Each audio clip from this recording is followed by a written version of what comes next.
Hello there, and welcome to Science for Sleep, where even the heaviest questions are allowed to settle softly.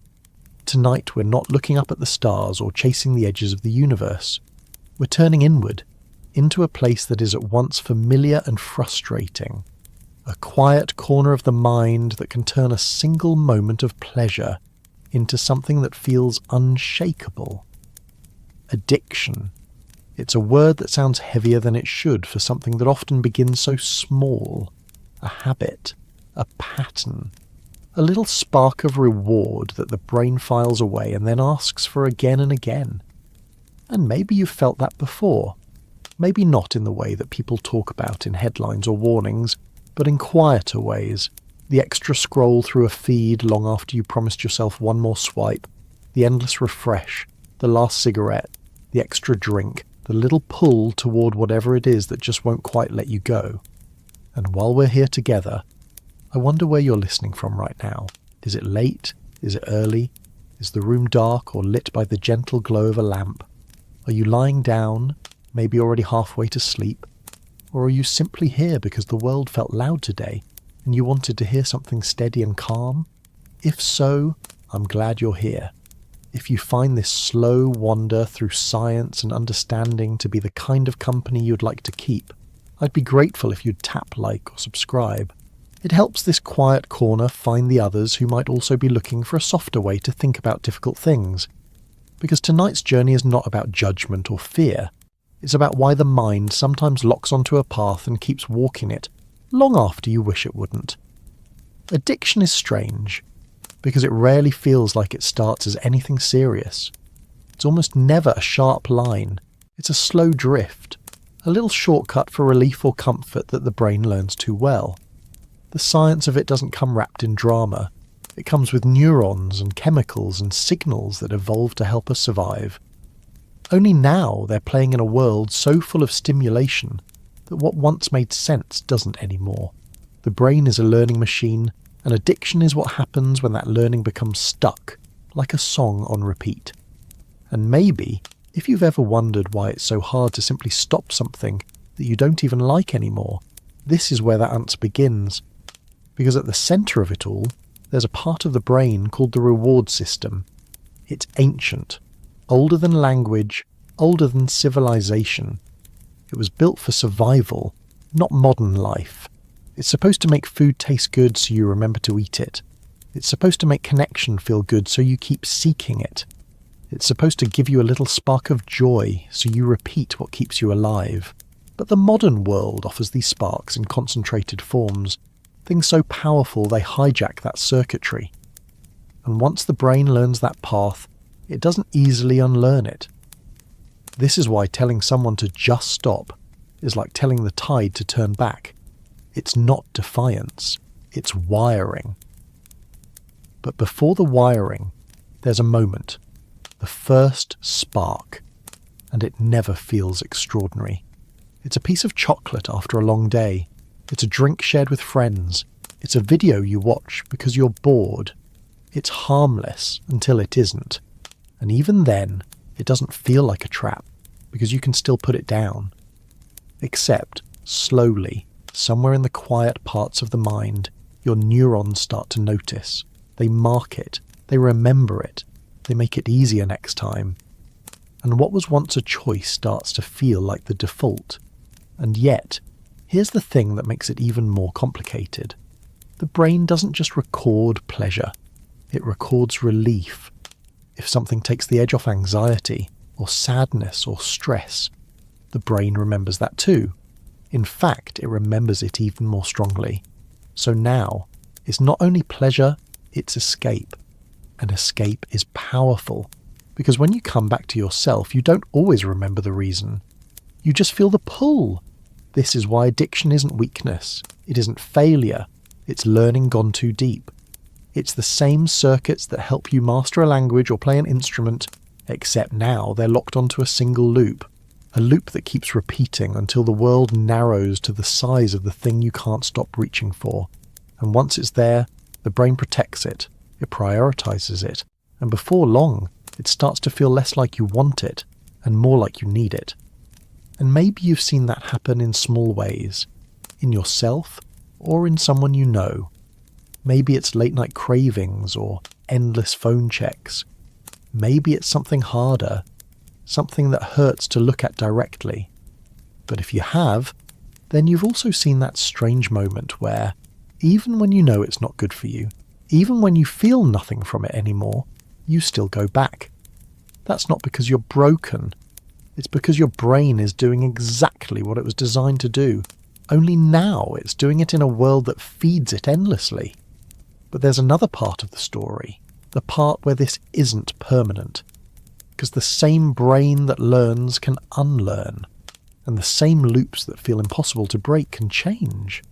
Slowly, stubbornly, but change all the same. Before we can even begin to understand how that happens, we have to stay here for a while, in this place where addiction begins, where it grows, where it turns from choice to compulsion. Because once we see it clearly, once we stop blaming ourselves for the thing that is really a trick of neurons and chemistry, we can finally see the path out of it. And so, as we settle into this tonight, we won't rush. We'll walk through it one step at a time. Because this isn't about quick fixes or loud answers, it's about understanding. And maybe, if you've ever felt the quiet weight of that pull, this is the moment to let it rest, just for a little while. Because the story of why you can't stop isn't a story of failure.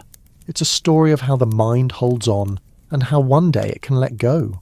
And as we move forward from here into the heart of it, we'll follow that path from the very first spark to the deep wiring underneath it. Because somewhere in that space between craving and calm there is an answer. And tonight, we're going to find it. Gently. If addiction feels like a pull you can't shake, that pull has a home, and it lives deep inside your brain. It isn't loud at first. It isn't even obvious. It's just there, woven into the way your neurons talk to each other, like an invisible thread that keeps tugging. And you might not notice it until it's strong enough to feel unbreakable. But it starts in a place so small you could miss it if you weren't looking closely. The brain has always been about survival. It evolved in a world where finding food, or safety, or comfort was rare.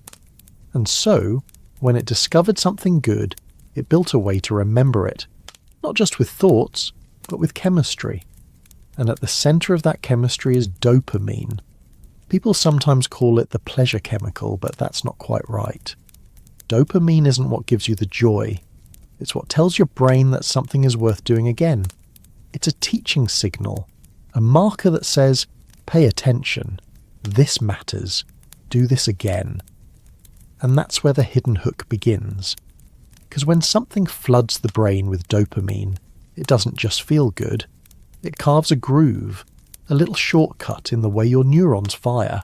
And the next time you see that thing or smell it or even think about it, the brain remembers and fires up that same pathway before you've even touched it again. It's as if the brain whispers, oh, this one, yes, this is important. And every time you repeat it, that groove gets deeper, like footsteps worn into a trail, until you can't help but follow it. But there's something else that makes this even stickier. The brain isn't just a single smooth system. It's a network. And inside that network, there's a region called the nucleus accumbens. This is one of the main hubs of the reward system, and it doesn't just react to the thing itself, it reacts to the anticipation. That means even before you take the first sip, light the first cigarette, or open the app, your brain is already firing signals. It's already halfway there. This is why cravings feel so sharp. They're not about the thing you're doing in the moment. They're about the memory of what it promised you last time. And here's the quiet trick addiction plays. Your brain doesn't really care if that thing still gives you joy. Once it's learned the loop, it doesn't stop to ask if it's fun anymore.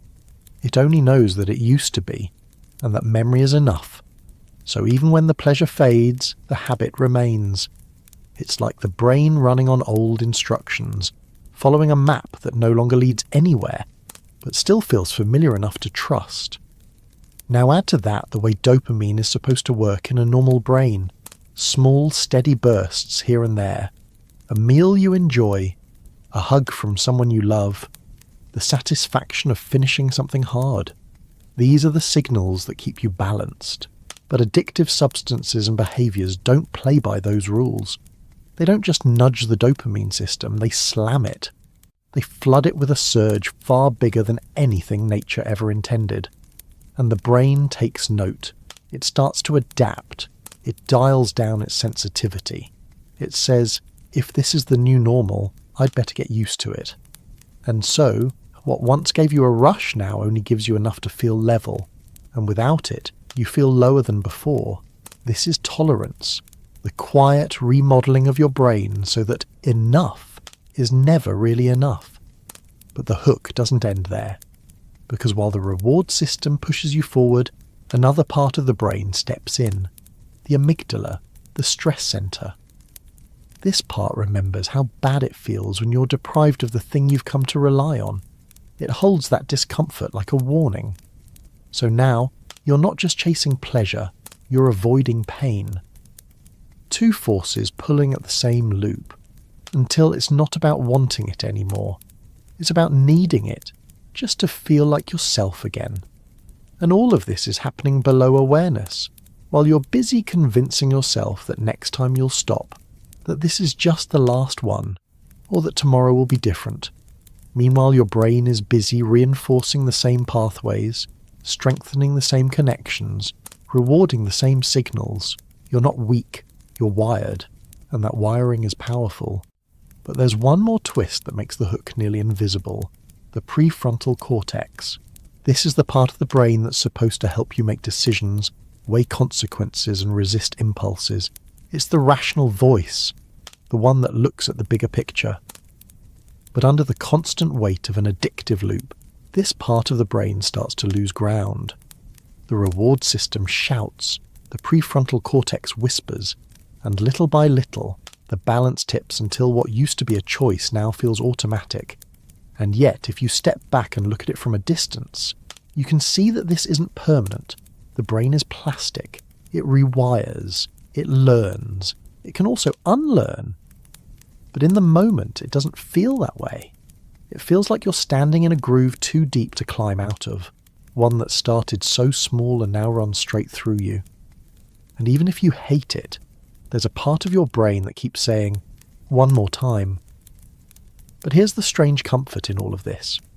When you understand that this hook isn't a matter of weakness or willpower, but biology, it stops feeling like an enemy inside you and starts feeling like something you can actually map, something you can change, not all at once, not easily, but slowly, the same way it was built. And that's where we'll keep going next. Because if this hidden hook begins in the reward system, it doesn't end there. It spreads into everything. Memory, stress, habit, even the way you see yourself. And once you understand those pieces, you start to see how the loop tightens, and eventually how it might loosen again. And as we move further down this path, remember, it's not about blaming yourself. It's about seeing the machinery of the mind clearly. Because when you see it clearly, it stops being a shadow. It becomes something you can step out of. If the hidden hook in the brain is where addiction begins, the next step is understanding why it holds so tightly. And it always comes back to one thing: dopamine. People call it the pleasure chemical because it's easier than calling it the reinforcement signal that shapes almost every decision you make. But the truth is, dopamine isn't about feeling good. It's about making sure you keep chasing what your brain has decided matters. Imagine this for a moment. You're hungry. You take a bite of something you love. The taste is rich. Your brain fires off dopamine, but not in the way most people think. It's not rewarding you for the bite you just had. It's training you for the next one. It's teaching you that this is worth repeating. That same mechanism is what once helped our ancestors survive in a world where rewards were scarce. You found food. You remembered it. You sought it again. But now, in a world of instant access, the same mechanism has been hijacked.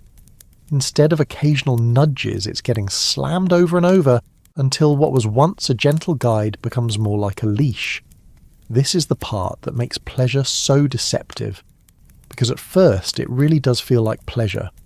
When you light that cigarette or take that drink or press play on another video, you're not thinking about brain chemistry, you're thinking about how it feels.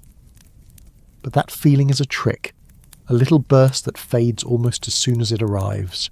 And in its place, there's a memory, a trace left in the brain that says do it again. And because that trace is so strong, you start to mistake the craving for enjoyment, even when you're no longer enjoying it at all. The nucleus accumbens, the reward hub we talked about earlier, isn't just reacting to what's happening, it's reacting to what's about to happen. Dopamine spikes in anticipation, not satisfaction. That's why sometimes you can spend hours chasing a thing without it ever really feeling as good as you expect. It's not broken, it's doing exactly what it evolved to do. Keep you moving forward, keep you coming back. And here's where the illusion of control slips in. Because in the early days, you can still stop. Or at least you think you can. You say you'll only do it once more and then you'll quit. You tell yourself you're in charge. And for a while, that might even be true.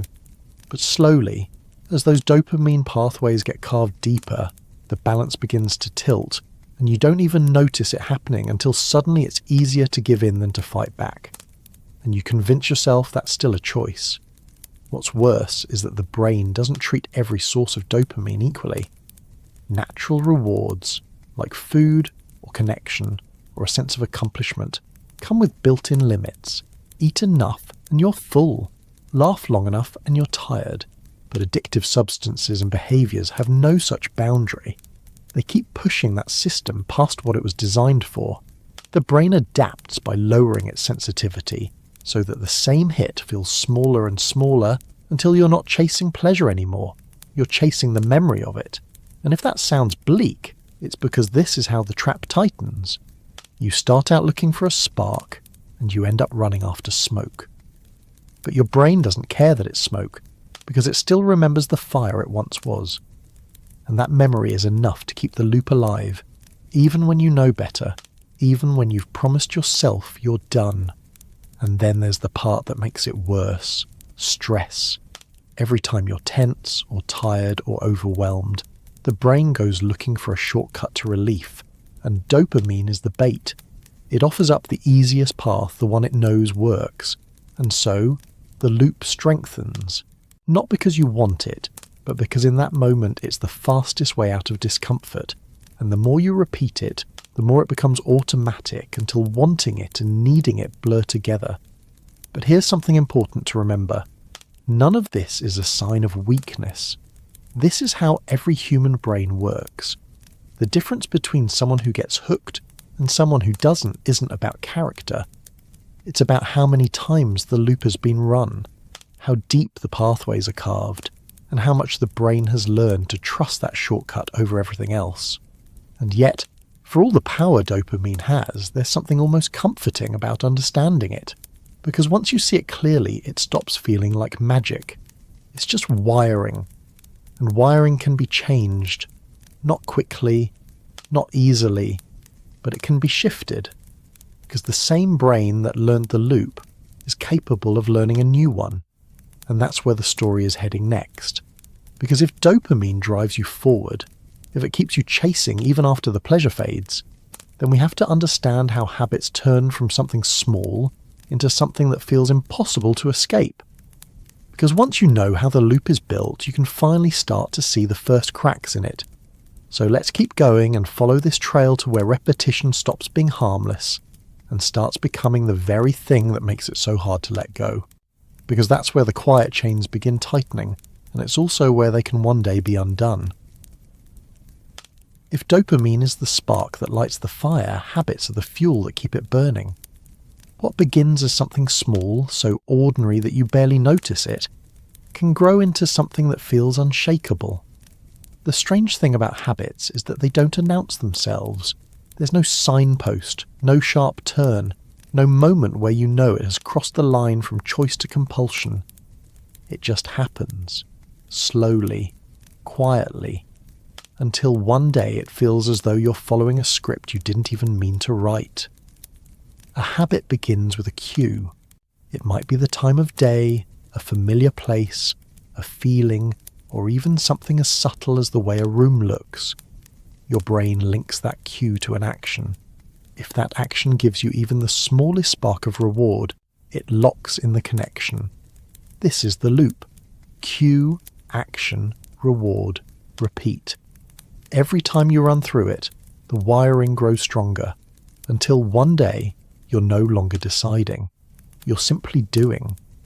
Not because you want to, but because the path is so well worn that it's easier to keep walking it than to stop.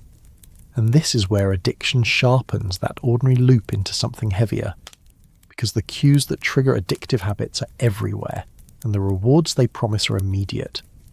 Light a cigarette and the craving quiets. Take a drink and the tension softens. Open an app and the boredom disappears for a moment. Each time it happens, your brain takes note, it stores it, it remembers, and without you even realizing it, the lesson becomes permanent. This works, and because it works, your brain keeps it in the front of the line. But there's another layer that makes it worse. Habits live in a part of the brain called the basal ganglia. This is the same system that helps you ride a bike or type without looking at the keys. It's automatic, mechanical, and efficient. Once a habit settles in here, it doesn't ask for permission. It doesn't wait for you to weigh the decision. It just runs. And when that habit is tied to something addictive, it means you can find yourself reaching for it even when you don't want to. By the time the rational part of your brain catches up, the action is already happening, because the machinery underneath you is already fired. This is why breaking a habit feels so strange. It isn't just about saying no. It's about interrupting a loop that has been carved into your nervous system. Every time you try to stop, your brain pushes back. Not because it's cruel, but because it's trying to protect what it has decided is important. That pull you feel isn't weakness. It's your brain doing what it thinks it's supposed to do, nudging you back onto the path it's been walking for so long that it doesn't even know there's another way. And then there's the role of emotion. Every habit, good or bad, has an emotional anchor. It isn't just about what you do, it's about how you feel when you do it. If you smoke when you're stressed, drink when you're lonely, or scroll endlessly when you're bored, your brain starts linking those feelings to the habit. Soon, the habit isn't just an action, it's a solution. At least that's what your brain believes. And that's why it feels so stubborn. Because now the habit isn't simply about the thing itself, it's about the relief it promises. But here's the trap. Over time, the pleasure fades, the comfort dulls, and yet the habit doesn't die. Instead, it tightens. You don't do it for the joy anymore. You do it because it's the only thing that quiets the craving, even if only for a moment. That's the shift, the quiet one, that turns habits into chains. They don't just hold you, they reshape you. They take up space where other things used to live, until it feels as though there's only one path left. And the more you walk it, the narrower it becomes. You stop noticing the little alternatives. You stop remembering the way it felt before it was automatic. And every time you try to stop, it feels like stepping off solid ground onto nothing. That's why so many people keep going. It's not because they can't imagine quitting, it's because after a while they can't imagine what would take its place.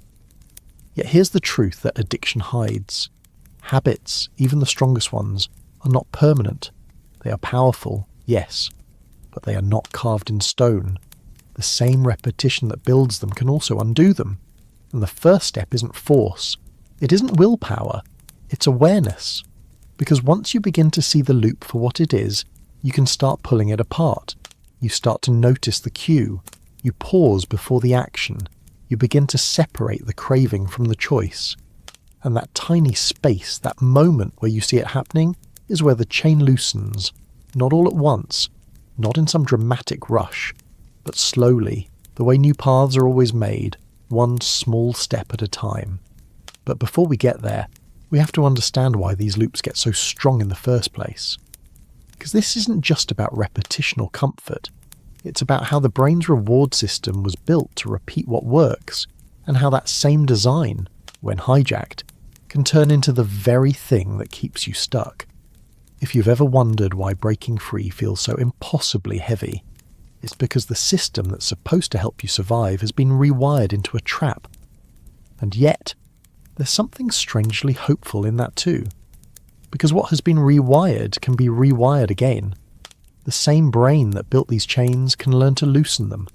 The same circuits that locked you in can one day open up again. But first, we have to follow this to its core, down into the very mechanism that drives it. So let's go there.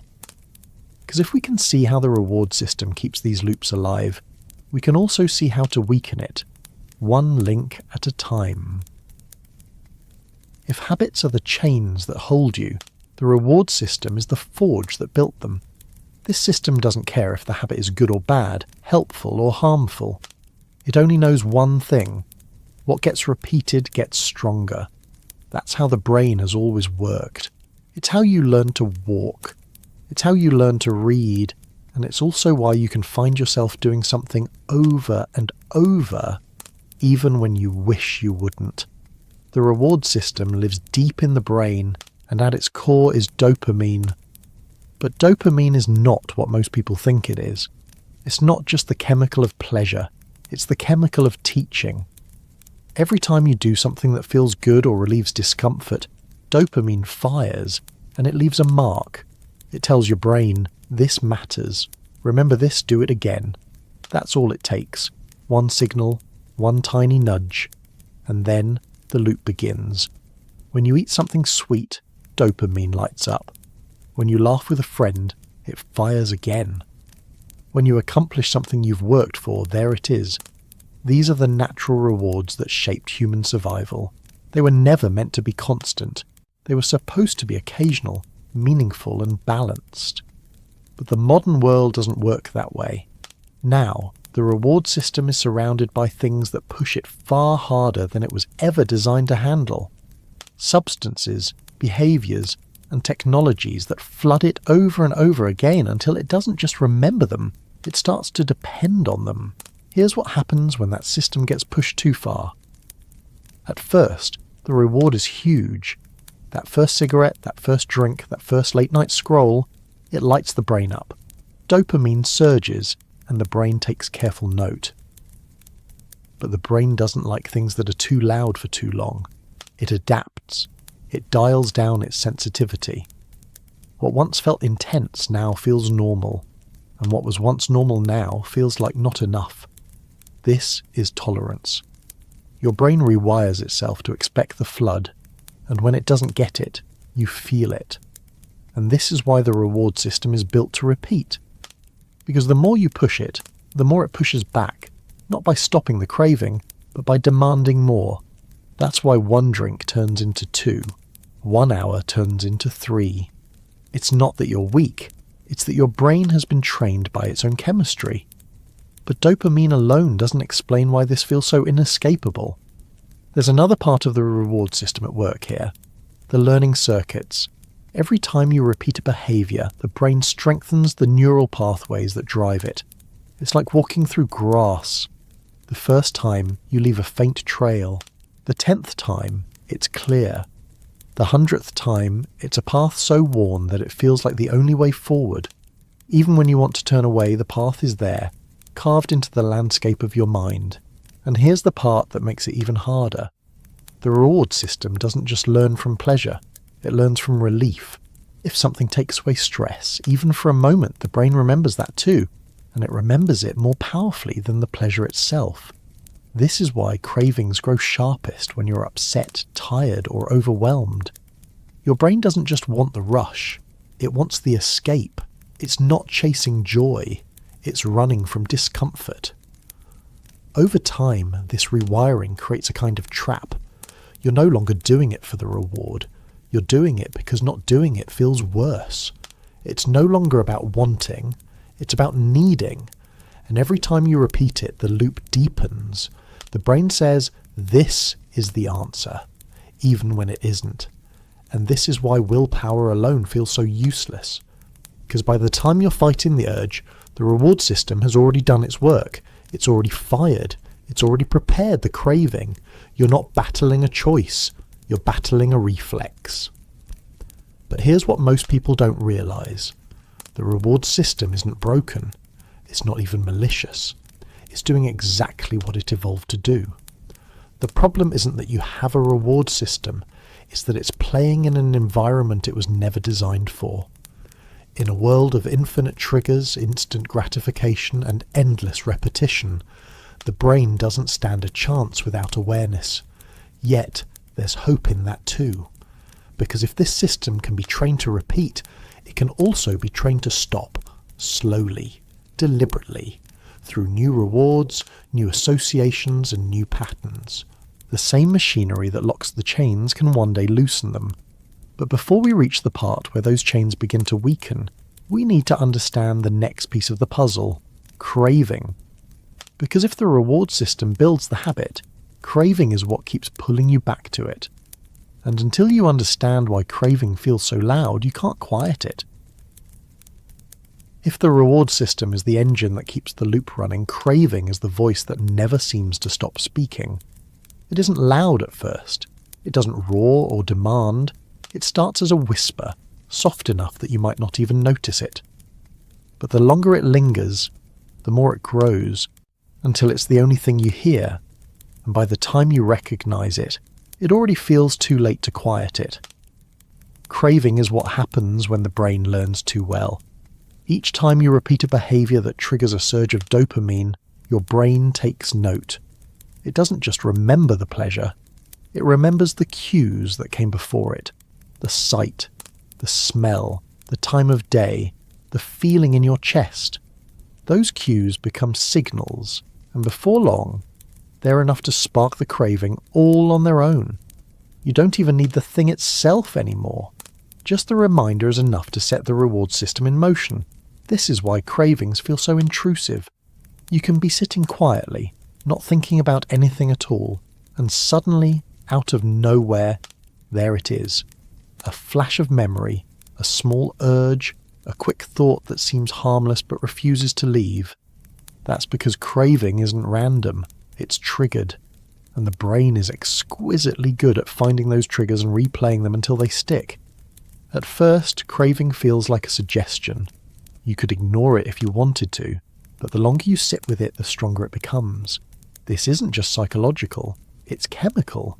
Dopamine rises not only when you get the reward, but when you anticipate it. The brain doesn't wait for the action.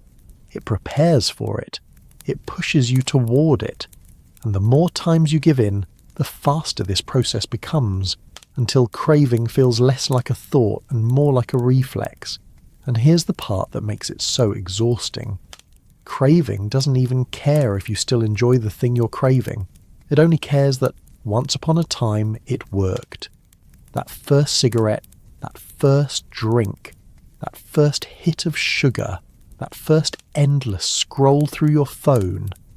It doesn't matter if it doesn't feel good anymore. Your brain isn't chasing pleasure, it's chasing the memory of it. This is why people describe craving as louder than logic. You can know it's a bad idea. You can tell yourself, not this time. But the whisper doesn't stop just because you understand it. Craving isn't reasoned with. It isn't convinced. It's simply a loop firing over and over in the background, fueled by the same circuits that evolved to keep you alive. And fighting it with nothing but willpower is like standing in a river and expecting the water to stop because you told it to. What makes this even more complicated is that craving is tied not only to pleasure but to relief. The brain doesn't just crave what feels good, it craves what stops feeling bad. Stress, sadness, loneliness, boredom, all of them feed the craving. Because if your brain has ever learned that a certain habit can quiet those feelings, it will remember it. It will hold on to it. And when those feelings rise again, so will the craving. And the more you answer it, the faster it returns. Each repetition strengthens the connection, not just in the reward system, but in the parts of the brain that handle memory and emotion. Over time, craving isn't just about wanting. It's about expectation. It's about inevitability.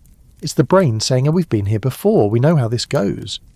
But here's what most people don't realise. Craving peaks. It doesn't last forever. It feels endless because the brain is loud when it wants something. But if you watch it closely, you'll see that even the sharpest craving rises, reaches a point and then fades. The trouble is when you answer it every time, you never learn this. You only ever teach the brain that cravings are commands, and you obey them without question. And this is how the whisper becomes a habit of its own. Because you're not just dealing with craving anymore, you're dealing with the fear of what happens if you don't listen to it. You're dealing with the discomfort that builds in the silence between wanting and resisting. That tension is what drives the loop tighter until it feels almost impossible to break. Yet, there's a truth buried in this too. The craving isn't permanent, it's not stronger than you, it's just familiar. It's the same circuit firing the same signals, expecting the same answer. And the same way it was built, it can be rebuilt. But to do that, you have to understand it for what it is. Not a sign of weakness, but a sign of learning. And if craving is the voice that keeps pulling you back, then the next piece of this story is about what happens when the brain stops feeling satisfied, no matter how many times you listen to it. Because if craving keeps you coming back, tolerance is what keeps moving the goalpost farther away. If craving is the whisper that calls you back, tolerance is the reason the whisper never really stops. Tolerance is what happens when the brain, in all its remarkable adaptability, learns to expect what once surprised it. It's what turns a single moment of pleasure into a chase that stretches on and on, always promising relief but never quite delivering it. In the beginning, the brain reacts to every spark like it's something extraordinary. That first time, the first drink, the first cigarette, the first endless scroll through a glowing screen feels powerful because the brain isn't used to it. Dopamine surges, neurons fire, and for a little while, it's enough. But the brain doesn't like surprises for long. Its job has never been to keep you amazed. Its job is to keep you stable. So it adapts. Each time you repeat the behaviour, the brain adjusts its sensitivity. It dials things down. The same cigarette, the same drink, the same click on a glowing app. It doesn't light you up the way it once did. The brain has decided, if this is going to keep happening, I need to treat it like normal, and so it does. The extraordinary becomes ordinary. The spark becomes a flicker, and you start reaching for more, not because you want excess, but because you're trying to get back to what you felt the first time. This is the cruel trick of tolerance. It doesn't just make the reward smaller, it pushes the goal farther away. You keep chasing it, but the brain has already moved the finish line. And the more you run after it, the farther it moves. That's why one drink becomes 2, one hit becomes 3. 1 hour turns into a night you didn't plan to lose. You're not greedy. You're not broken. You're simply living in a brain that has learned to expect the flood and now needs it just to feel level. And here's the part that makes tolerance so relentless. It isn't just about pleasure anymore. As the brain adapts, the baseline shifts. Without the thing you've been using, whether it's a substance, a screen, or even a harmless-seeming habit, you don't just feel neutral. You feel low. You feel off. Because what was once a surge of dopamine is now what it takes just to quiet the silence your brain has created. And that silence is loud. It shows up as restlessness, irritability, that hollow edge of unease that tells you something's missing, even if you can't quite name what it is. So you go back. You reach for the thing that once felt like a choice, and now it feels like the only way to feel normal again. This is why people say addiction isn't about getting high. It's about getting back to zero. Because by the time tolerance sets in, the reward system isn't giving you joy. It's giving you relief. It's letting you escape the void that it helped create in the first place. And that's a loop that reinforces itself in a way that can feel unbreakable. But here's the deeper truth hiding in all of this. Tolerance is not a flaw in the brain. It's not even a mistake.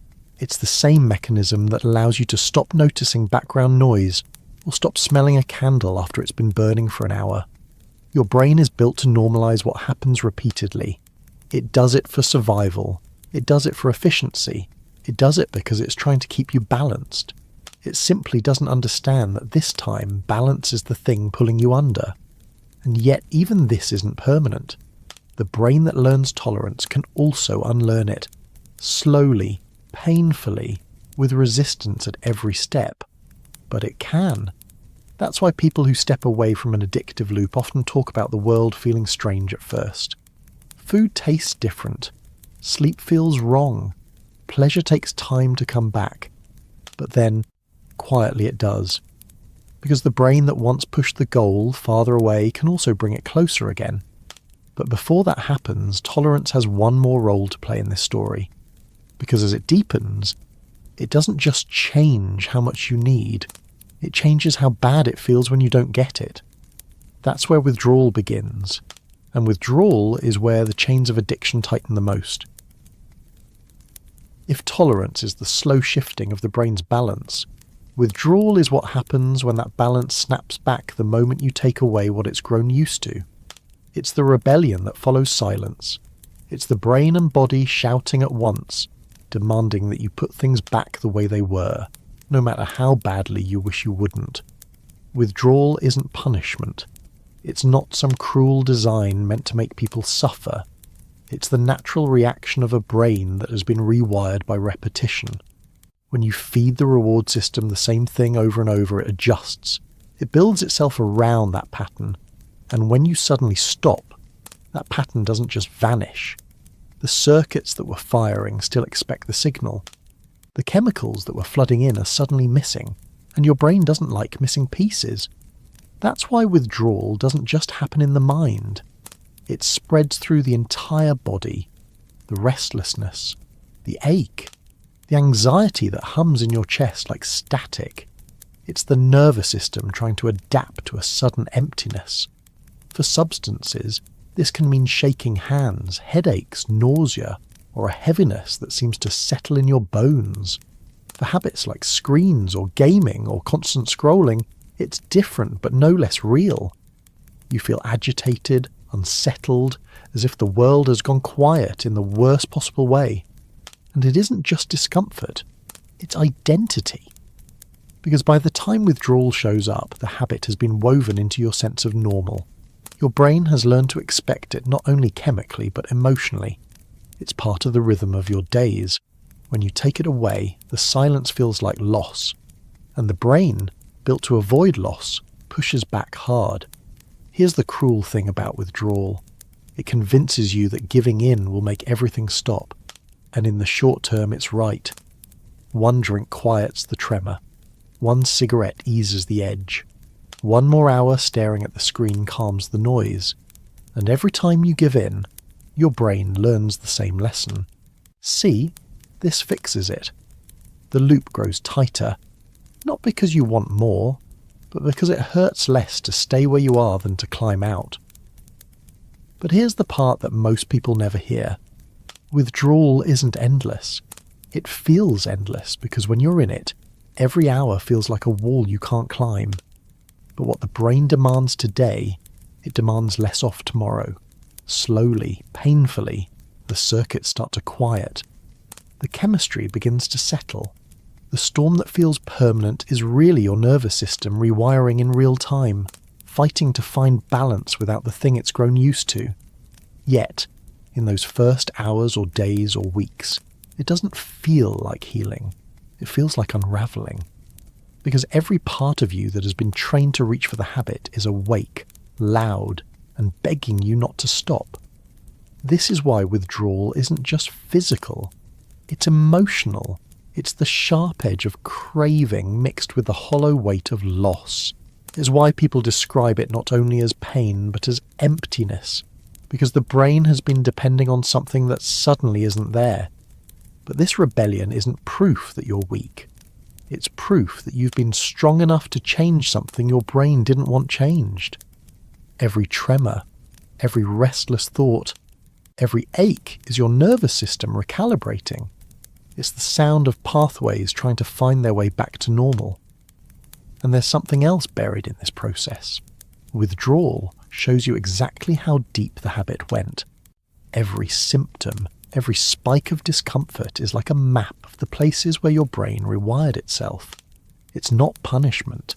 It's a picture of where the work needs to be done, and the longer you hold out, the more that map fades, until the cravings lose their sharpness and the silence doesn't feel so loud anymore.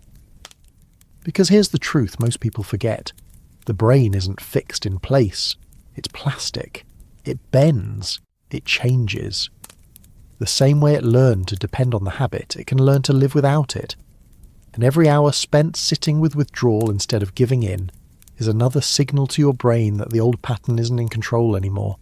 But before that rewiring can really begin, we need to understand what pushes people into this loop in the first place. Because tolerance and withdrawal don't appear out of nowhere. If withdrawal is the storm that rages when you take something away, stress is often the weather that draws you back in. Addiction doesn't grow in isolation.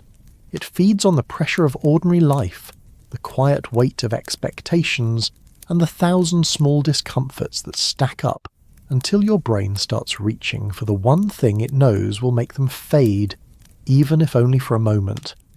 This is where the cycle of escape begins, not because you're weak, but because the mind is always looking for relief. Stress is ancient. It was never meant to be constant. In the beginning, it was a survival tool, a flash of fear, a burst of adrenaline, and then safety. Your ancestors ran from danger or fought through it, and when it was over, their bodies calmed. But modern stress doesn't work that way. It lingers. It doesn't come with an endpoint. Deadlines, bills, arguments, exhaustion. None of them are lions you can outrun. They sit with you. They wear you down. And when the brain gets tired of holding that weight, it looks for shortcuts. Addiction is one of those shortcuts.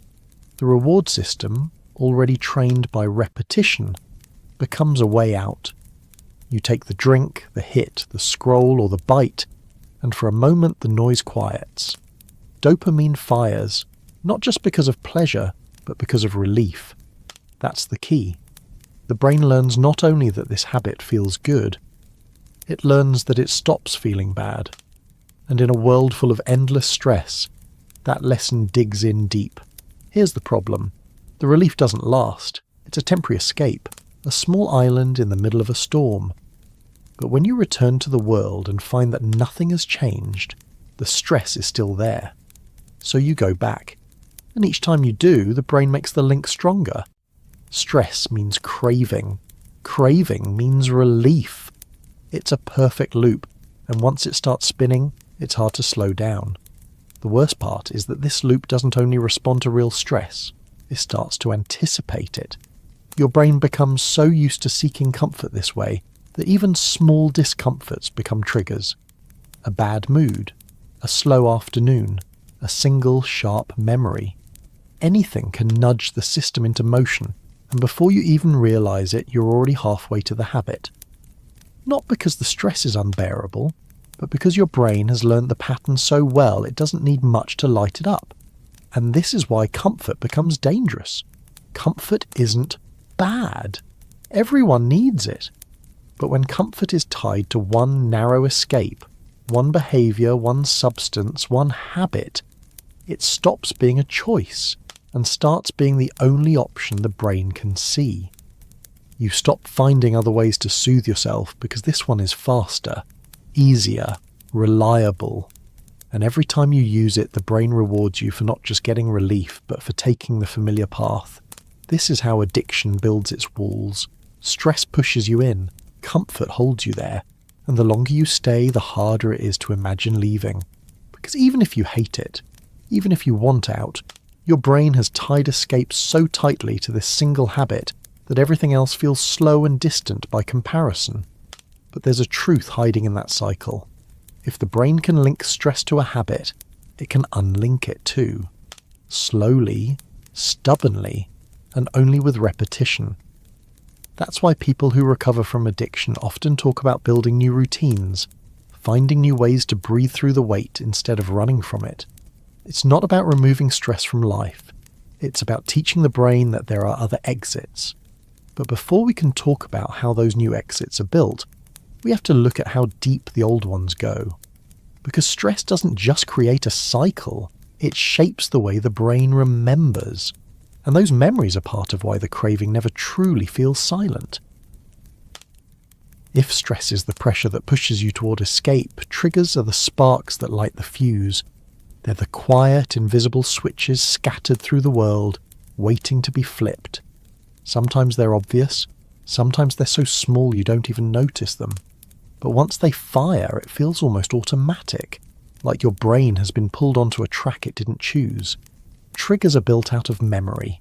Each time you repeat a habit, your brain doesn't just record the action, it records everything around it. The sights, the sounds, the smells, the time of day, even the emotions in the air. These details get stored alongside the reward.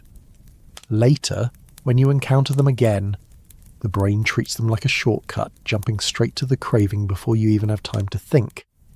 This is why you can be doing perfectly fine and suddenly, out of nowhere, you feel the urge rise. A song plays and you remember the nights you used to drink. You pass a certain street and the memory of old habits hits you like it never left. You sit down at your desk and somehow you're already reaching for your phone, not because you decided to, but because the act of sitting there has always been connected to it. That's what triggers do. They turn the world into a map of cues, each one quietly pointing you back to the loop. And it isn't just external. Internal triggers can be even more powerful. A single emotion can act like a switch. Anxiety, boredom, loneliness, even joy sometimes. If your brain has ever paired those feelings with a habit that brought relief or comfort, it will remember. And when those feelings return, the craving follows. It's not that you want it. It's that the brain has been trained to see that moment as the beginning of the loop. This is what makes triggers so dangerous. They're fast. They bypass reason. Before your thinking brain can even argue, the older, deeper circuits have already reacted. By the time you notice what's happening, you're halfway down the path. And this is why it feels like you're being pulled, because in a way, you are. The brain is following connections it built long ago, ones that it has strengthened with every repetition. But here's the thing that makes it even more complicated. Triggers don't weaken just because time passes. They stay quiet, waiting, even after months or years. That's why people who've broken free from a habit can suddenly feel it again with surprising force just by stumbling across the wrong cue. One smell, one memory, one unexpected flash of the past, and suddenly the brain wakes the loop as if it never stopped. This isn't a failure. It's simply the way the brain stores learning. It doesn't erase old maps. It just builds new ones on top. And if the old one was carved deep, it doesn't take much to uncover it. That's why understanding triggers matters so much. Not to fear them, but to see them for what they are. Reminders, not commands. The danger comes when you mistake one for the other. If you think a trigger means you've already lost, you stop fighting, you surrender. But if you see a trigger as just a signal, you create space between it and the action. That space is where change begins. But for most people caught in the loop, that space doesn't feel real. It feels like the craving appears and then it's over. You've already given in. That's because the brain's reward circuits move faster than conscious thought. They're built to. They evolved that way because they were supposed to push you towards survival before you had time to debate it. Now, in a world where the same machinery is hijacked by habits and substances, the system is running on autopilot and it's pressing the same buttons over and over again. And this is where memory plays its quiet, relentless part. Because the brain isn't only storing cues, it's storing entire scripts. Every time you follow a trigger to its conclusion, the brain reinforces the whole sequence. That's why triggers don't just spark a craving. They make it feel familiar. They feel like the start of a story you already know how to finish. But if that's true, it also means the story can be rewritten. The same way your brain learned to connect triggers to an old loop, it can learn to connect them to something else. It takes time and it takes work, but it's possible. And the first step isn't trying to erase the trigger, It's noticing it without automatically obeying it. Because once you see the buttons clearly, you can stop treating them like locks. They're only switches, and switches, no matter how automatic they feel, can be flipped off as well as on. If triggers are the buttons that push you toward a habit, memory is the reason those buttons stay wired into place. Addiction isn't just about craving in the present. It's about the past living quietly in the background, shaping what you reach for before you even understand why. The brain is built to remember what matters. It's why you can recall the smell of a meal from childhood, or a song that takes you back to a single moment years ago. Memory isn't just a record of events, it's a guide. And when it comes to addiction, the brain doesn't just remember what happened, it remembers how it felt. That emotional memory is powerful. It's not stored in words or clear images. It's stored in the circuits that light up whenever the brain thinks you might need it again. Each time you repeat a habit, every drink, every cigarette, every late-night scroll, you're not just reinforcing the behavior, you're writing it into memory, layer by layer. The hippocampus, which helps form those memories, works with the amygdala, which tags them with emotion. Together they create something that doesn't fade easily, a record of how that habit once gave you comfort, even if it was fleeting. That's why simply deciding to quit isn't enough. You're not just fighting the present urge, you're fighting all the echoes of the times it worked before. This is why certain moments can feel so sharp. You might be fine for weeks, and then suddenly one small reminder brings it all back. A smell, a sound, a familiar place. It's not random. It's memory, pulling a thread that's been woven too deep to vanish. In those moments, it's not just that you want the habit, it's that a part of your brain feels like it already has it, and it's just waiting for you to catch up. And here's the thing, memory doesn't care if the habit actually makes you happy now. It doesn't check if it still works. It only knows that it worked once, and it will keep presenting that option to you because the brain is designed to favour what feels familiar. That's what makes the addiction loop so stubborn. Even after the pleasure fades, even after you hate it, memory is still there, quietly insisting that this is what you do when you feel this way. But memory doesn't only pull you back, it speeds up the loop. Because each time you act on it, you strengthen it. The more you repeat the behaviour, the less time there is between the trigger and the response. It's as if the brain stops waiting for permission. The moment a cue appears, memory fills in the rest, almost like muscle memory. You don't even have to think. You're simply doing what you've done 100 times before. This is also why breaking free feels so disorienting. You're not just changing what you do, you're dismantling an entire map your brain has been using for years. And at first, it feels like erasing a language you've spoken fluently without realizing it. But this is where the truth of the brain comes in. Because memory isn't fixed. It's not a book carved in stone. It's a story that can be rewritten. When you resist the habit, when you sit with the craving instead of answering it, you create new memory traces. They may start out faint, but with time they grow stronger, and slowly they compete with the old ones. That's why people who stick with change begin to feel something shift. It's not that the old memories disappear, they just lose their grip. The brain learns new ways to respond, and over time, those ways become the default. But the old loop doesn't give up easily. It waits. It's why relapse can happen after months or years, triggered by a single unexpected reminder. This isn't weakness. It's simply the nature of how memory works. The loop isn't gone, it's dormant.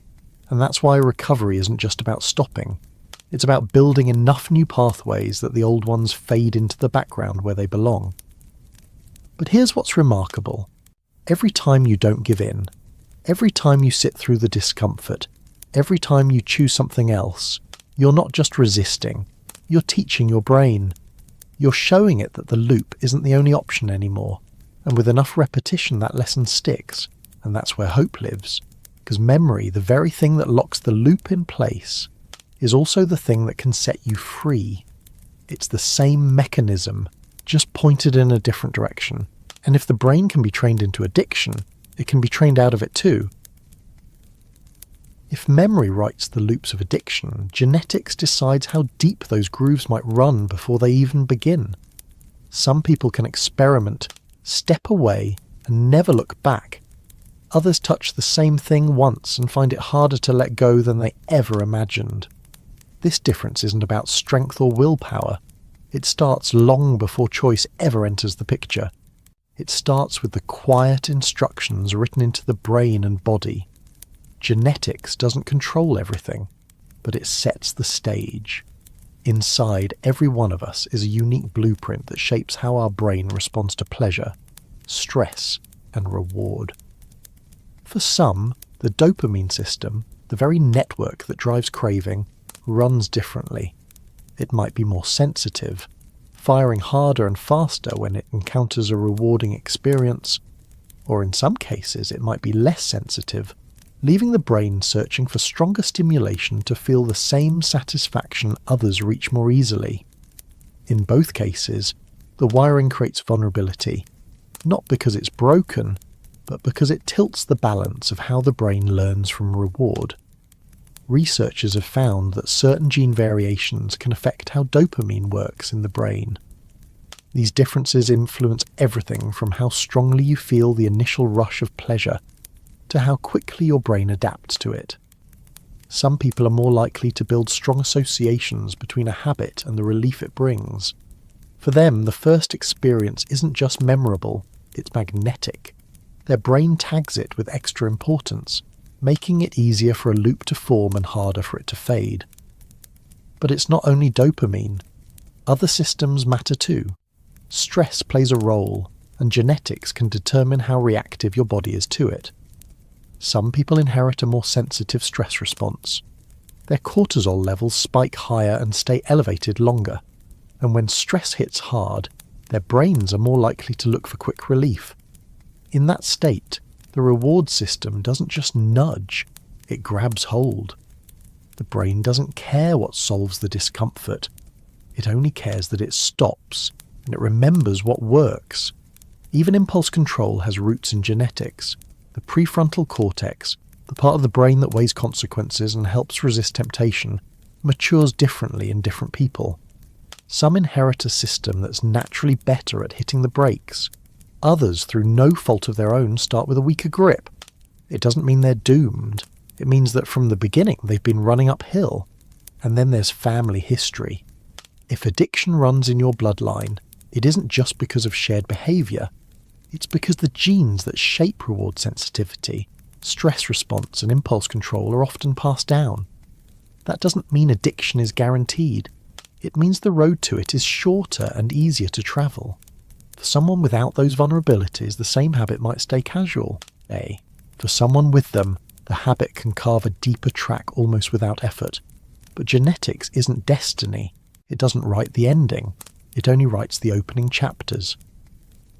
What happens after that depends on experience, environment, and choices repeated over time. A vulnerable brain can stay safe if it's never pushed into the loop. A resilient brain can fall into addiction if the right pressures hit hard enough. The wiring makes a difference, but it's only one part of the picture. And here's the hopeful part. The brain is plastic. Even if you inherit vulnerabilities, they are not unchangeable. The circuits that tilt toward addiction can also be trained to tilt away from it. The very same biology that makes some people more susceptible can, with time and effort, be reshaped. That's why people recover. That's why change, though hard, is always possible. But to understand how these inherited tendencies turn into lived experience, we need to look at the world around us. Because genes might load the gun, but environment pulls the trigger. And the people, places and patterns you grow up in can make all the difference in how the loop begins. If genetics lays the groundwork and memory builds the loops, there's one more force that shapes addiction in ways we often overlook: other people. Social addiction isn't always about the substance or the habit itself. Sometimes it's about the world wrapped around it. The friends, the routines, the places, the unspoken rules. We are wired to connect, and sometimes those connections keep us hooked, even when every part of us wants to stop.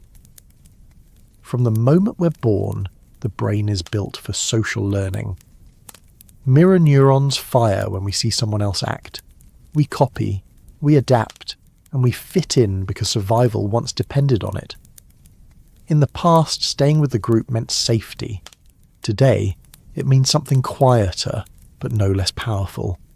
We learn what's normal by watching each other, and if the people around you drink to relax, smoke when they're stressed, or scroll endlessly when they're bored, your brain takes note. It files it away, not as danger, but as routine. That's how social addiction takes root. It doesn't feel like addiction at first. It feels like belonging. You share a drink because your friends do. You stay up late staring at screens because that's what everyone else is doing. You laugh, you talk, you bond, and without even realizing it, you start pairing the habit with connection. And connection is one of the strongest rewards the brain knows. This is why certain habits are so hard to break, even when you want to. You're not just fighting the chemical pull of dopamine. You're fighting the fear of losing your place in the group. Your brain isn't built to risk isolation. It will choose acceptance over discomfort almost every time. And so, even if the habit stops feeling good, the social reward stays powerful. You keep saying yes, not because you want the thing itself, but because you want the closeness that comes with it. The brain's reward system doesn't separate the two. It ties them together. It links the cigarette to the conversation outside during a break. It links the drink to the laughter around the table. It links the shared glow of screens to the sense of being part of something, even if it's only for a while. Break the habit, and you risk breaking the connection. At least that's what your brain believes. And here's what makes this even harder. Social triggers are everywhere. It's one thing to resist a craving in private. It's another thing entirely when you're surrounded by people who are still feeding theirs. The smell, the sight, the sound of it. It's all amplified when it's shared. Your brain doesn't just crave the habit. It craves the feeling of being part of the group that comes with it. But this isn't just about friends or family. Society itself plays a part. Advertisements that celebrate indulgence, movies and shows that glamorize it, social media that turns habits into trends. All of it feeds into the same quiet message. This is normal. This is what people do. And the more normal it feels, the harder it is to imagine stepping away from it. Because stepping away doesn't just feel like losing a habit, it feels like losing a piece of the world you live in. Yet here's the truth hidden under all of this. Social addiction can work in the other direction too. If connection can keep you trapped, it can also pull you out. The same brain that mirrors bad habits can mirror good ones. When you spend time around people who've broken free, who've built new routines, who've found other ways to cope, your brain starts to adjust. It starts to see new patterns. It begins to believe that another way is possible. That's why support systems matter so much. They don't just give advice, they retrain the brain. They replace one kind of normal with another. And over time, the new normal begins to feel just as natural as the old one once did. If the people around you can shape your habits, technology can take those same instincts and magnify them in ways the brain was never prepared for. Screens don't just sit quietly in our lives anymore. They glow, they ping, they pull, and they feed a reward system that doesn't care whether the source of stimulation comes from a chemical, a habit, or a tiny device that you check without even realizing it. Technology has turned addiction into something quieter and harder to see. You don't measure it in bottles or cigarettes. You measure it in swipes, taps, and hours that disappear without you noticing. And the strangest part is that it doesn't feel like a trap, because it doesn't always hurt. It often feels normal. It feels like part of living. That's what makes it so powerful. Every app, every platform, every notification is built on the same principle. The reward system loves unpredictability. It's the same mechanism that once helped our ancestors search for food or explore new places. When something might pay off, but you don't know when, dopamine spikes in anticipation. That's why slot machines are addictive, and it's why your phone can hold you for hours. Every swipe might bring something new. Every refresh might deliver something better. Your brain doesn't just like that. It's wired for it. And then there are the cues. The vibration in your pocket, the sound of a notification, the sight of an unopened message. Each one is a tiny trigger, and your brain treats it like it matters. Because it does, at least chemically. The loop begins before you've even picked up the phone.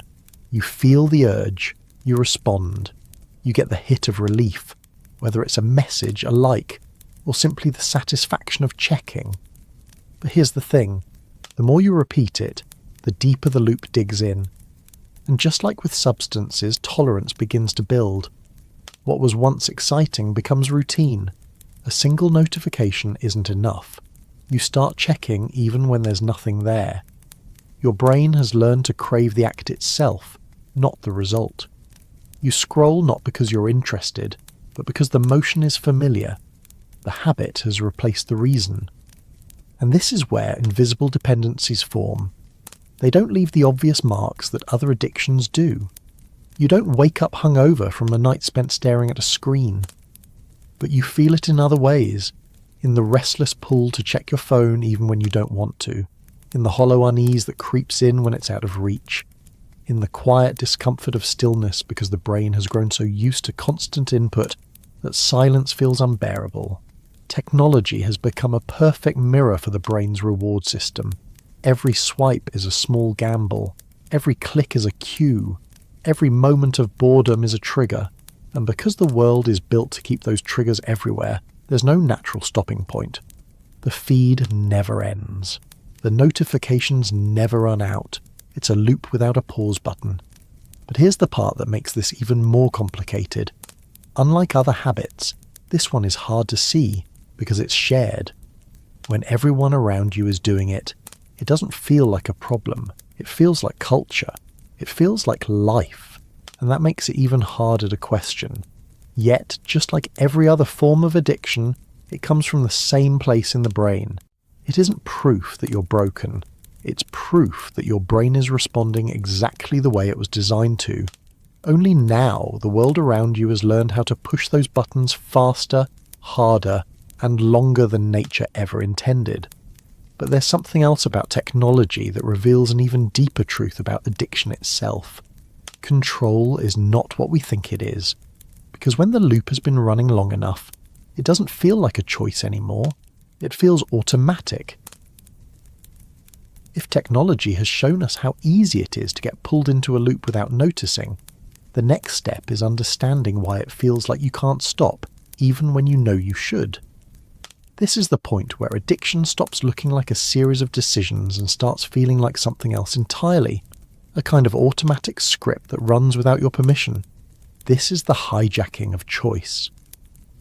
When you first begin any habit, it feels voluntary. You decide to try it. You decide to repeat it. Even the early stages of overindulgence still carry the illusion of control. You tell yourself you could quit any time if you really wanted to. But as the habit digs deeper, the brain starts to change. The reward system grows stronger, while the prefrontal cortex, the part of your brain responsible for judgment, impulse control, and long-term thinking, quietly weakens. This doesn't happen all at once. It's gradual. Each repetition strengthens the automatic pathways in the brain's basal ganglia, the region that handles routines and habits. At the same time, the circuits in the prefrontal cortex that are supposed to keep those routines in check lose ground. Over time, it's as though the part of you that decides and the part of you that simply reacts switch places. That's why so many people describe addiction as if they're watching themselves do it. They know what's happening, they know they don't want it. And yet, they feel their hands moving, their minds justifying, their bodies following the same old pattern.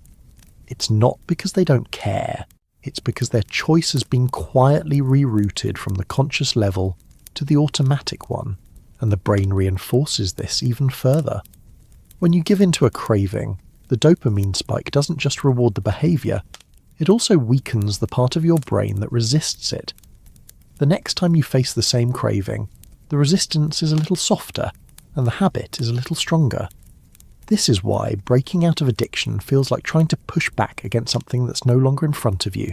It's inside you, built into the very wiring that once helped you learn everything from walking to tying your shoes. But this doesn't mean you've lost control forever. It only means control is harder to reach. Because while the automatic brain is fast, the conscious brain is slower, but it's not powerless.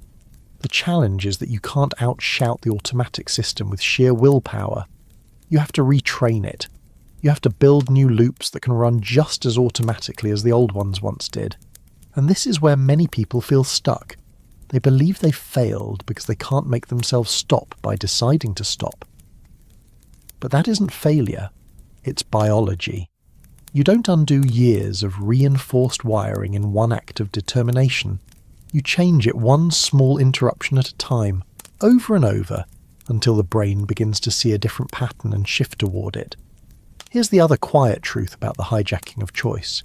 It's not total. Even at the height of addiction, there are moments, tiny ones, when choice slips back in. The pause before you light the cigarette, the breath before you pour the drink, the second before you open the app. They're small, almost invisible, but they're there, and those moments matter, because they are the doorways back to control. But first, you have to understand just how powerful this rewiring is. Because the longer a habit runs, the deeper it digs, and the harder it is to believe it can ever change. And yet, the brain that builds these loops is also the brain that can dismantle them.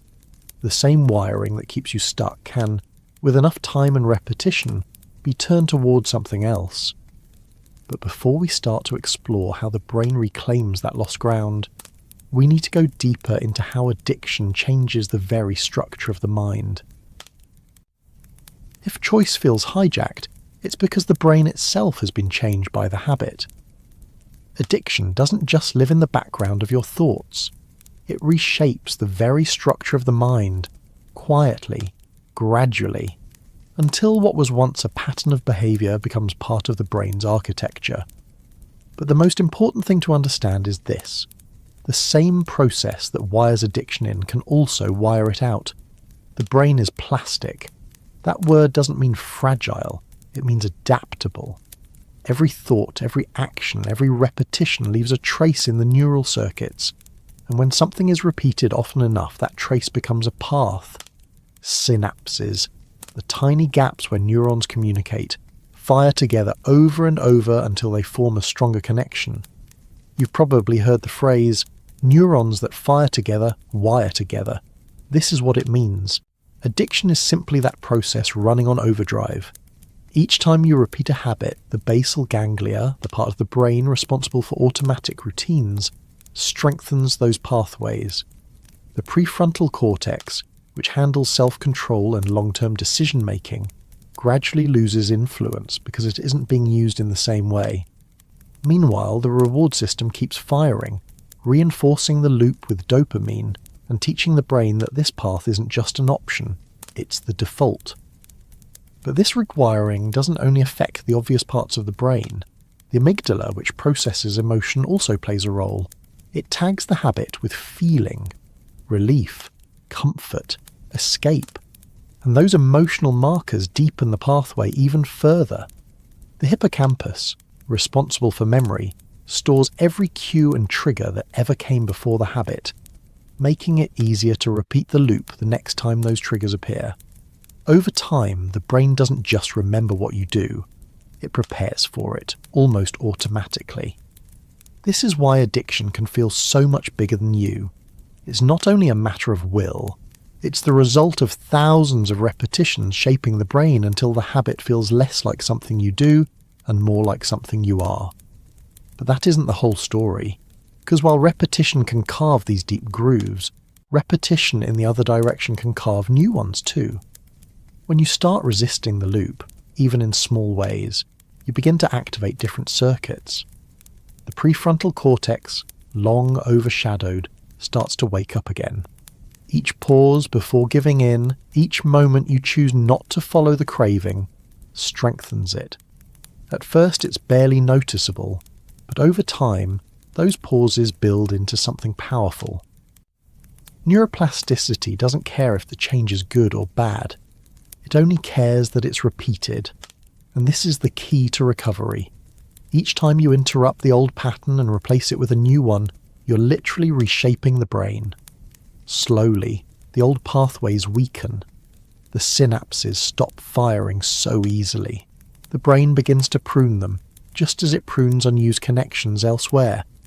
Meanwhile, new connections, new habits grow stronger.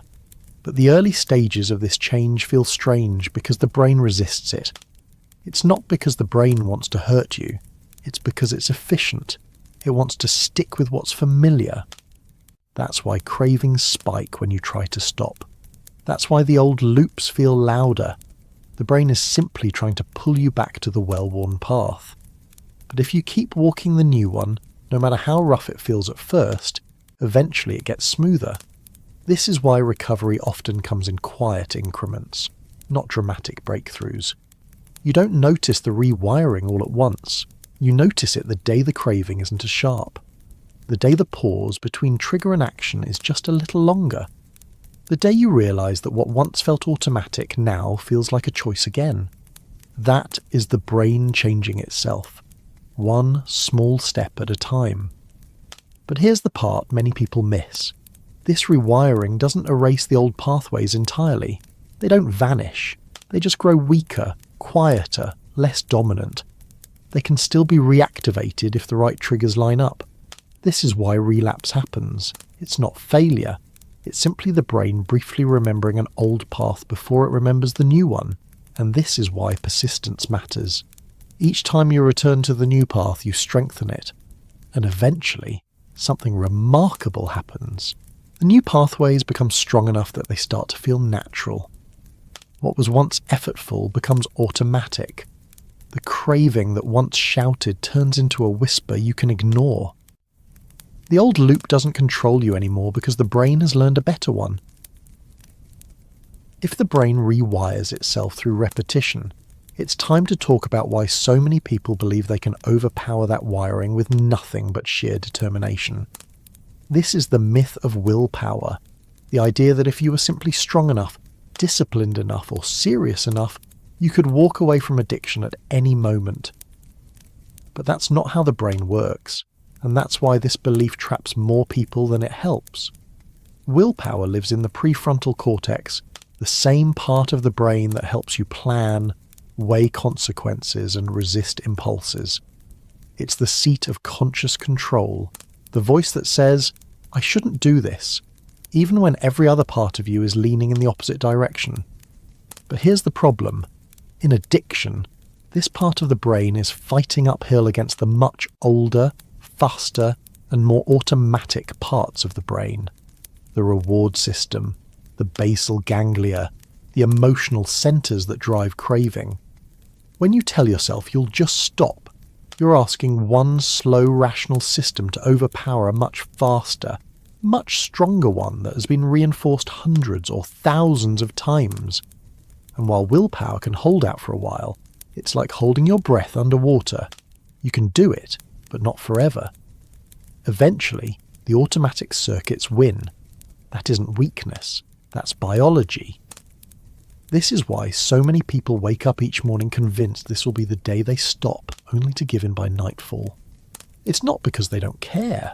It's because willpower alone is a limited resource. It drains with stress. It erodes with fatigue. It vanishes under pressure. And addiction thrives in those cracks, waiting for the moment when the brain is too tired to keep fighting. And here's where the trap deepens. Every time willpower fails, shame steps in. You tell yourself you should have been stronger. You believe the loop is your fault, and that belief doesn't just hurt, it feeds the cycle.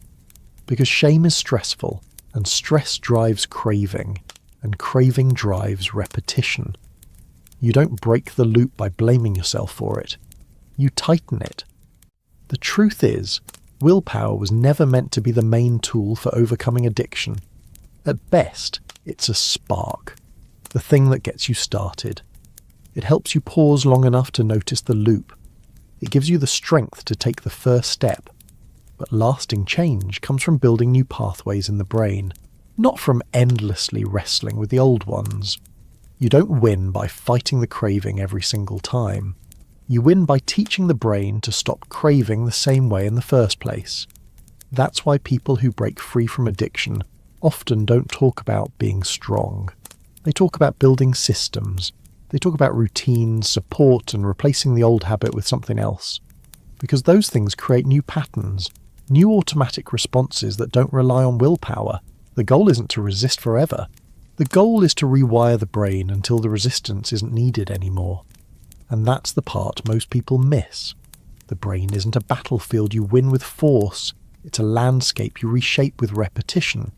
Each time you rely on willpower alone, you burn energy.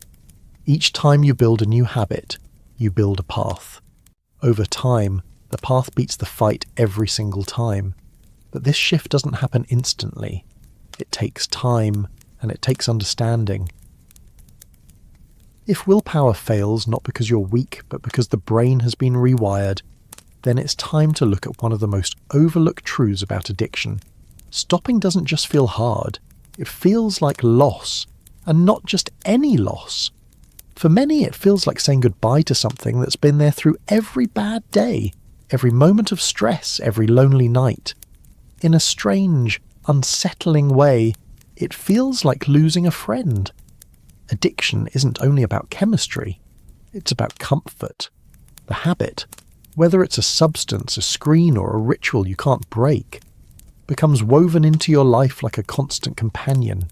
It's there when you're anxious. It's there when you're bored. It's there when you don't know what else to do. And even if you hate it, even if it's hurting you, there's a part of your brain that has learned to see it as familiar. And the brain loves what it knows, even when what it knows isn't good for you. This is why stopping feels so strange. When you decide to walk away from the habit, you're not just fighting craving. You're stripping away something that's been tied to comfort for so long that your mind treats it like a source of safety. You're left not only with withdrawal, but with an empty space, a quiet where the habit used to be. That space feels wrong at first. It feels like something is missing because for a long time it was never missing. And that emptiness is powerful. It's what drives so many people back into the loop, not because they want the pleasure, but because they want to fill the gap. They want to feel normal again. They want the familiar weight of the habit because, even if it's harmful, it feels like something steady in a world that often isn't. Here's the part that makes this even harder. Your brain remembers the habit not just as a behaviour, but as a companion to your emotions. Every late-night cigarette, every drink after a hard day, every scroll through a glowing screen when you couldn't sleep. Your brain doesn't just store the act, it stores the comfort. So when you remove it, you're not just breaking a habit, you're breaking a bond. And bonds, even unhealthy ones, don't dissolve quietly. There's grief in this process, and grief has a way of convincing you to turn back. Just once, the craving says. Just one more time. But every one more time reaffirms the bond, makes it feel alive again, and pushes the emptiness back for just a little while. But here's what most people don't realise. That empty space isn't just loss, it's opportunity. Because what feels unbearable in the beginning, the silence where the habit used to be, is the very place where something new can grow. The brain doesn't erase its need for comfort. It simply learns new ways to find it. And if you keep holding that space open long enough, other things begin to take root. At first, it's small. A moment of calm that doesn't come from the habit. A bit of pride that you made it through a craving. A clearer morning, a steadier night. These are the first signs that the brain is rewiring, that the bond is shifting from what once hurt you to what can actually heal you. It's slow, and it doesn't feel perfect, but it's real. And that's why stopping feels like losing a friend, because in a way, it is. You're letting go of something that's been with you through everything, even if it wasn't good for you. But the truth is, that friend was never your ally. It was only a loop disguised as comfort. And when you finally break it, you give yourself the chance to build something that isn't pretending to care for you. It actually does. If breaking free from addiction feels like losing a friend, relapse is the moment that friend shows up at your door again, uninvited but familiar, and your brain doesn't know how to say no. It's one of the hardest parts of recovery to talk about because it carries so much shame. But the truth is, relapse isn't proof of failure, it's proof of how the brain works, and once you understand that, it becomes far less about guilt and far more about learning. Relapse happens because the pathways that form the addiction don't simply vanish. When you build a habit over months or years, the brain wires it in deeply. And while new pathways can be created, the old ones never fully disappear. They grow weaker, quieter, easier to ignore, but they're still there, like faint trails through the woods. All it takes is the right trigger, the right stress, or the wrong moment, and the brain can find its way back to them faster than you expect. This is why relapse feels sudden. One moment you're fine, confident even, and the next, it's as if the craving has been waiting just beneath the surface. But it isn't sudden. It's the result of a series of small shifts. Stress building up, self-care slipping, triggers going unchecked, until finally the brain tips back into an old, familiar loop. And here's the key to understanding it. Relapse isn't a lack of willpower, it's biology. When an old pathway lights up, it doesn't ask for permission. It fires automatically. The dopamine system floods with anticipation. The craving feels urgent, and the prefrontal cortex, the part of the brain that should slow you down, is often too quiet to compete. This doesn't make you weak, it makes you human. But if relapse is biological, it's also predictable. Researchers have studied the brain during recovery and found that triggers tied to old habits can activate the reward system years later. That doesn't mean you're doomed to repeat the cycle forever. It means you need to know how the brain behaves so you can see the warning signs before they overwhelm you. Relapse often follows a pattern. First comes the emotional stage. Stress, exhaustion, or loneliness starts to build. You don't act on it yet, but the discomfort is there. Next is the mental stage. Memories of the habit surface, and you start thinking about it, sometimes in subtle ways. Just one time wouldn't hurt. And then, if nothing interrupts the cycle, comes the physical stage. You give in, not because you don't care, but because the brain has rehearsed this script so many times it feels inevitable. But it isn't inevitable. The same way the brain can follow that old loop, it can learn to interrupt it. Every time you catch yourself in the earlier stages, when it's just a thought, just a whisper, you weaken the loop a little more. Each interruption teaches the brain that there's another path forward, that the old one isn't the only road anymore. And here's the most important part. Relapse doesn't erase progress. It doesn't send you back to the beginning. Even if you slip, the new pathways you've built don't disappear. They're still there, waiting to be used again. Recovery is not a straight line. It's a process of rewiring, and every attempt, every single time you try, strengthens the circuits that will eventually win. This is why people who keep going after relapse succeed. It isn't because they suddenly become stronger. It's because they stop treating relapse like proof they can't change. They see it for what it really is, a reminder that the brain takes time to rebuild. That's not failure. That's how learning works. But if relapse shows us how stubborn the brain can be, it also shows us how much it can change. Because the very fact that you can return to recovery after a setback proves something powerful. The new pathways can outgrow the old ones if you keep walking them. If relapse proves how persistent old pathways can be, recovery proves that even the deepest wiring in the brain can change. The shift doesn't happen in one sweeping transformation. It happens in small steps, almost invisible at first, but powerful enough to reshape the mind over time. This is how you reclaim the brain, not by force, but by repetition, by patience, and by understanding how every small change adds up. The brain doesn't care if the action you repeat is big or small. It only cares that you repeat it. Each time you make a different choice, each time you interrupt the craving instead of feeding it, you strengthen a new pathway. At first, it's fragile. It doesn't feel natural. You have to fight for it. But just like the habit that built the addiction in the first place, it grows with every repetition. This is why small shifts matter more than big promises. Quitting in one sudden act of will sounds heroic, but for most people it isn't how the brain works. The brain learns in increments. You swap one response for another.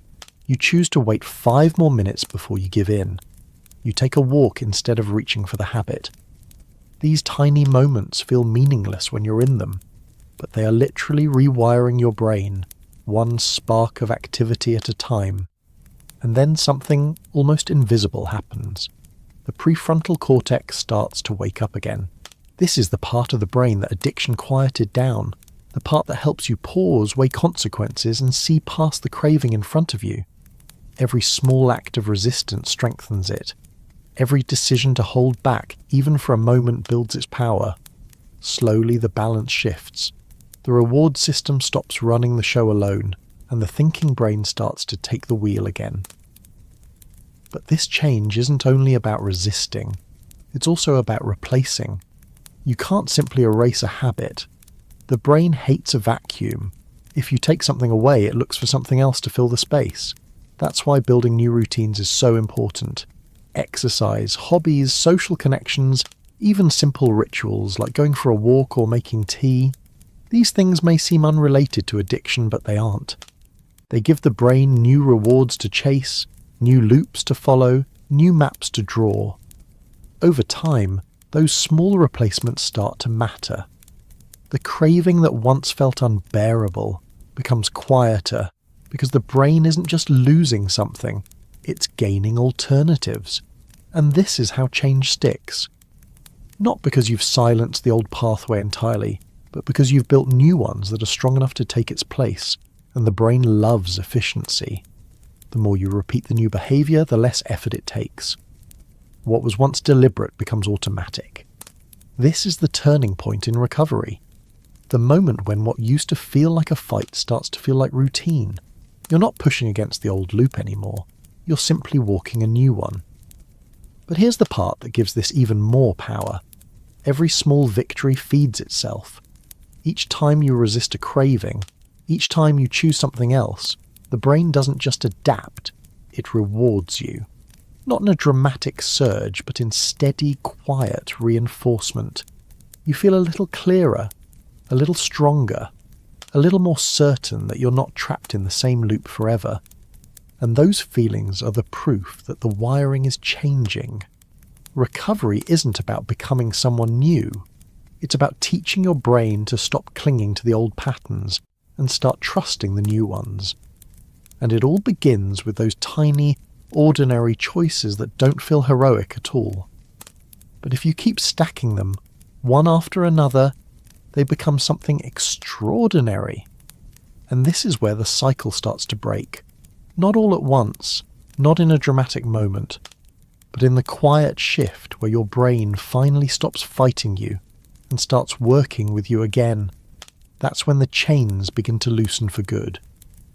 But there's one more part to this process, and it's what comes after you've begun to reclaim the brain. Because recovery isn't just about breaking free, it's about staying free. And that path, while quieter, is just as important. If reclaiming the brain is the turning point, then what comes next isn't about one victory. It's about learning how to live in a way that keeps those victories from slipping away. This is the long road to freedom, and it's not quick, not simple, and not perfect. But it's real, and it's built the same way the brain built addiction in the first place, one step at a time, repeated until it becomes second nature. Freedom from addiction doesn't happen the moment you stop. It happens in the days and weeks and months after, when the brain is still learning that the old loop doesn't run the show anymore. At first, it's exhausting. Every craving feels like a battle. Every trigger feels dangerous. You're not just living, you're rewiring, and it takes energy. But then slowly the fights get smaller. The cravings lose their edge. The pauses between them grow longer. The world begins to feel different, not because it's changed, but because you have. This road isn't straight. There are plateaus where progress feels invisible. There are moments when you wonder if you've actually changed at all. But what's really happening in those moments is deeper than what you can feel. The brain is solidifying new pathways. What once required effort is becoming easier. What once felt impossible is starting to feel normal. This is the quiet part of recovery that no one notices because it doesn't feel dramatic, but it's where real freedom takes root. And then there are the tests. Life doesn't stop throwing stress your way just because you've decided to change. Bad days still come. Triggers still appear. Old memories still surface. But here's the difference. Every time you face those moments and choose differently, you teach your brain again. And each time, the lesson sticks a little better. You don't erase the old wiring, you simply outgrow it. This is why support matters so much on this road. No one rebuilds the brain alone. Whether it's friends, family, or people who have walked the same path, connection reinforces recovery. Just like social bonds can pull you into addiction, they can pull you out of it too. Every encouraging word, every shared story, every reminder that you're not alone is another layer of reinforcement for the brain. It says, this is safe, this is better, stay here. And slowly, freedom stops feeling fragile. The cravings that once felt unbearable become quiet background noise, like echoes from another life. The triggers lose their sharpness. You begin to trust yourself again, not because you've erased every trace of the old habit, but because you've built something stronger on top of it. But even then, the road isn't truly finished, because addiction isn't something you cure once and forget. It's something you outgrow and keep outgrowing. The difference is that eventually it stops feeling like a fight. It feels like maintenance, like brushing your teeth or locking your door at night. A habit you keep not because you're terrified of falling back, but because you've learned what it's like to live free, and you don't want to trade that for anything. And this is where the long road turns into something else entirely. It stops being about escaping addiction and starts being about building a life that feels too full, too rich, and too steady for addiction to fit into anymore. That's what freedom really looks like. It's not the absence of struggle, it's the presence of something better. But before we end this journey, there's one final step. Because after everything, the cravings, the rewiring, the rebuilding, there's a moment when you look back and realize that you're no longer in the same place you started. That's where the story of addiction ends, not in silence, but in a quiet breath, where you understand what it means to finally be free.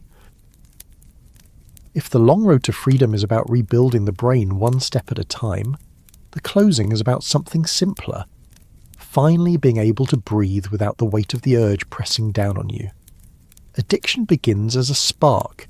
It grows into a loop, digs deep into the wiring of the brain, and for a long time, it feels permanent. But standing here, after everything we've explored, you can see it for what it really is. A pattern, not a life sentence. A map that can be redrawn. A road that can be left behind. The quiet breath at the end of this road isn't loud or triumphant. It isn't some dramatic victory shouted to the sky. It's subtle. It's the morning you wake up and realize you haven't thought about the craving in days. It's the night you sit in silence and notice that it doesn't feel heavy anymore. It's the first time you look at the thing that once pulled you in and feel nothing at all. That's what freedom feels like. Calm, ordinary, and steady. This is what the brain was built for. Change, growth, new wiring that turns desperate repetition into something softer and smaller until it no longer rules you. And the most powerful part is this. It happens because you stayed long enough for the brain to catch up with the life you wanted.